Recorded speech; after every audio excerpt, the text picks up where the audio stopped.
Ada yang tanya sama saya, Coach, Coca-Cola itu inovasinya apa? Kayaknya dari dulu ya cuma gitu-gitu aja produknya. Banyak inovasi yang dilakukan sama Coca-Cola Company. Kalau enggak, mana mungkin dia bisa jadi perusahaan raksasa yang sangat sukses. Hanya memang nggak banyak orang yang tahu apa yang terjadi di balik gemerlap layar Coca-Cola. Sekedar contohnya aja nih. Tahukah Anda bahwa awalnya Coca-Cola itu diciptakan sebagai obat untuk orang yang kecanduan morfin? Yup. Nah, di video ini saya ingin cerita tentang 8 inovasi unik yang Coca-Cola lakukan sejak awal pendiriannya. Siap-siap contek dan aplikasikan di perusahaan Anda.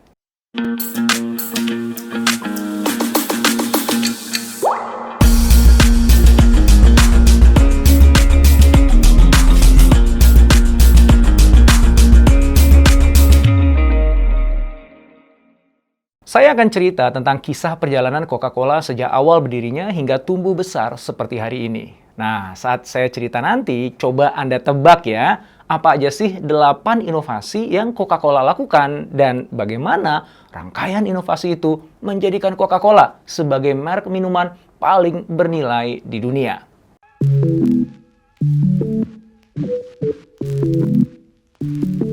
Coca-Cola atau lebih dikenal dengan nama Coke di masanya merupakan penemuan dari seorang apoteker asal Amerika yang juga seorang veteran Angkatan Darat Konfederasi bernama John Pemberton. Luka akibat perang membuat John bergantung pada morfin yang dikonsumsinya sehari-hari untuk mengurangi rasa sakit.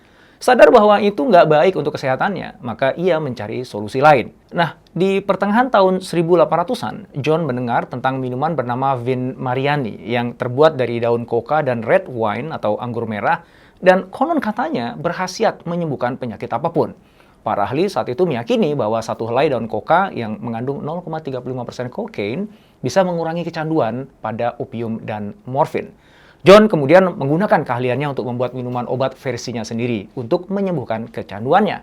Namanya Pemberton's French Wine Coca yang terbuat dari daun coca dan anggur merah dengan tambahan kacang cola. Minuman yang diklaim mampu menghilangkan kecanduan, depresi, kecemasan, dan sakit kepala ini kemudian dijual pada para tentara yang tersebar di berbagai pelosok Amerika.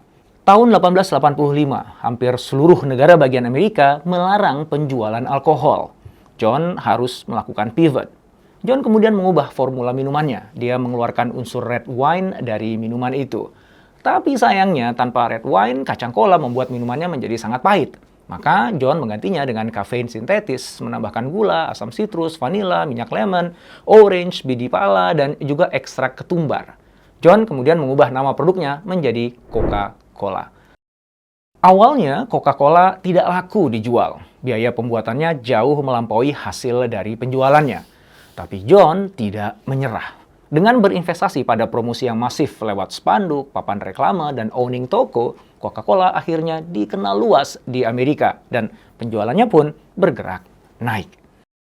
Pada tahun 1888, Pemberton jatuh sakit dan hampir menuju kebangkrutan. Dan di tahun yang sama, seorang apoteker bernama A.C. Candler kemudian membeli formula Coca-Cola dengan harga 2.300 US dollar. Candler lalu mendirikan perusahaan baru bernama Coca-Cola Company pada tahun 1892 dan mempatenkan merek Coca-Cola setahun setelahnya. Sebagai upaya memperkenalkan produk Coca-Cola pada publik yang lebih luas, Candler menerbitkan secari kertas yang memberikan hak pada para pemegangnya untuk bisa menikmati segelas Coca-Cola secara gratis di gerai soda fountain, yang saat itu merupakan tempat gaul yang sangat populer. Inisiatif ini adalah cikal bakal dari kupon diskon yang kini populer sebagai bagian dari strategi penjualan yang efektif. Selama bertahun-tahun, Coca-Cola dijual dalam bentuk sirup yang dituang dalam gelas di gerai-gerai soda fountain. Di tahun 1894, dua orang pengusaha bernama Benjamin Thomas dan Joseph Whitehead mengajukan proposal kepada Candler untuk menjual Coca-Cola di dalam botol. Candler nggak yakin ide itu akan berhasil. Maka ia mengizinkan pada keduanya untuk menjual berapapun Coca-Cola dalam botol dengan harga hanya $1 saja per botolnya. Nah, di tahun itu berdirilah Coca-Cola Bottling Company. Dan tidak diduga, pasar menyambut antusias produk Coca-Cola di dalam botol itu. Penjualannya pun meroket. Berapa tahun kemudian, jumlah Coca-Cola yang dikemas dalam botol terjual jauh lebih banyak dari penjualan melalui soda fountain. Para pesaing seperti Pepsi Cola pun ikutan menjual produknya dalam botol. Pada tahun 1903, ekstrak daun cola yang mengandung kokain dihilangkan dari formula. Dan di tahun 1933, Coca-Cola meluncurkan mesin automatic fountain dispenser yang pertama. Mesin yang ditempatkan di banyak restoran dan minimarket itu semakin mendongkrak penjualan Coca-Cola.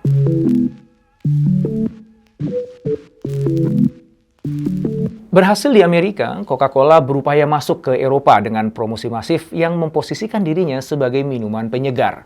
Di Eropa, botol Coca-Cola diubah menjadi mirip botol champagne berwarna hijau. Harapannya agar dapat lebih diterima masyarakat yang ada di sana. Coca-Cola juga aktif mensponsori event-event besar dunia.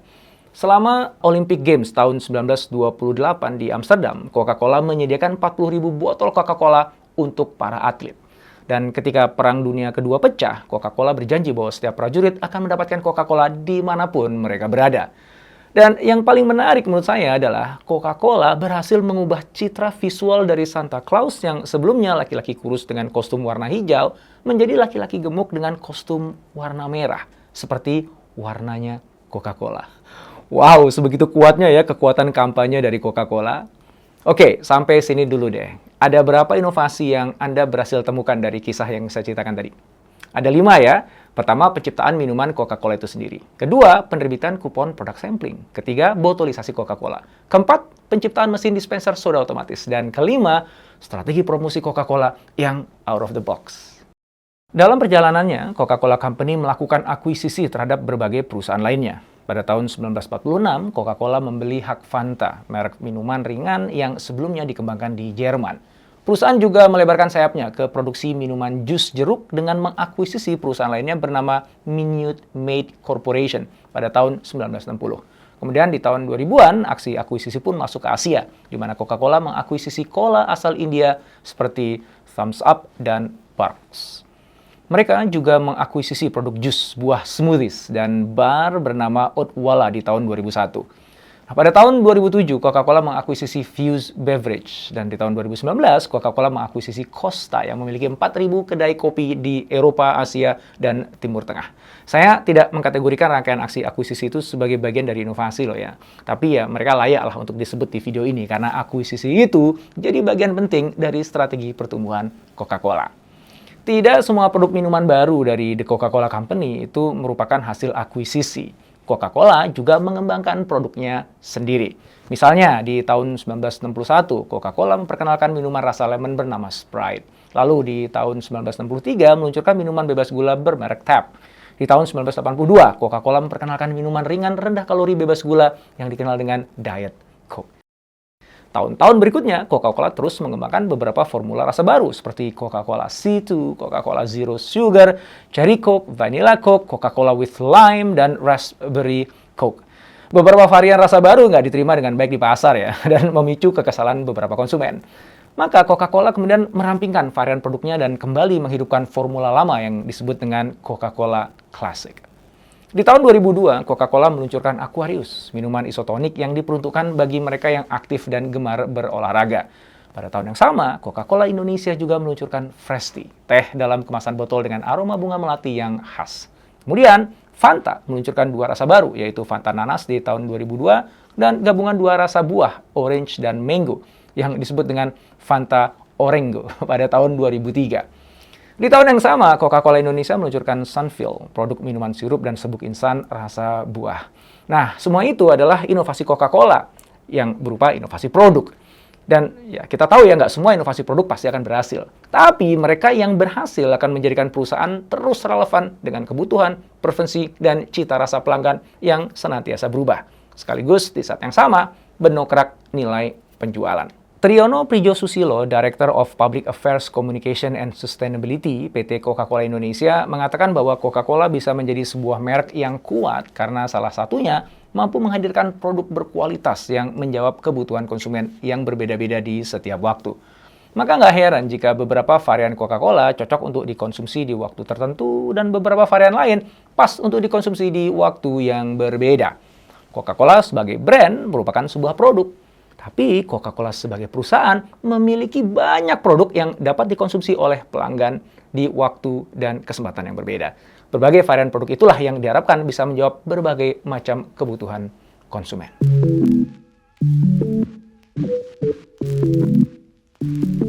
Selain inovasi pada varian produk, Coca-Cola juga berinovasi dari sisi kemasan. Di tahun 1899, botol Coca-Cola pertama kali dibuat berbentuk kaca bening dengan tutup karet, yang kemudian berkembang menjadi botol kaca coklat dengan label merek yang tercetak besar dan menonjol pada bagian bawah botolnya. Pada tahun 1993, botol Coca-Cola beralih ke botol plastik PET untuk meminimalkan dampak lingkungan. Namun, seiring berjalannya waktu, ternyata plastik justru lebih mencemari lingkungan ya.